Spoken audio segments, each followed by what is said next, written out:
गड आला पण सिंह गेला. ह्या ठिकाणी छत्रपती शिवाजी महाराजांच्या काळामध्ये तानाजी मालुसरे सह आपले मावळे ह्या ठिकाणी घोडा बांधत होते. हर हर महादेव भावांचा मी सिंहगड ह्या किल्ल्यावर आहे. गड आला पण सिंह गेला ह्या किल्ल्यावर आहे.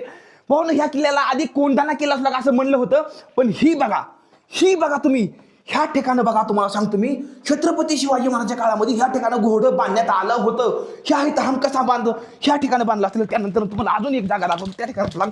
ही समोर साईडला ठिकाण बघता का नाही, ह्या ठिकाणं त्या काळामध्ये तो गोळा जेवढं पण काय होतं ना तेवढं ह्या ठिकाणं असं हे ठेवत होती. त्यानंतर ह्याकडे हे दाखवतो ह्याकडं. ही बघा तुम्हाला दाखवतो. हे बघा इकडं. ही बघा इकडं. ही ओके. हे कल्ल्या साईडला जर बघितलं ना, हे बघा ह्या ठिकाणी पण घोडं त्यावेळेस त्या काळामध्ये ह्या ठिकाणी घोडं बांधत होती. त्यानंतर ना जेवढं पाणी पाजायचं असावं ना त्यावेळेस इथनं पाणी काढून देत होती. ती पाणी हे पाजणं त्यावेळेस असावं. हे बघा हे असं हे बघा. हे त्या काळामधलं ही समध्या गोष्टी बघा. कसं काय वाटतं कमेंट करून सांगा. हर हर महादेव, जय शिवराय.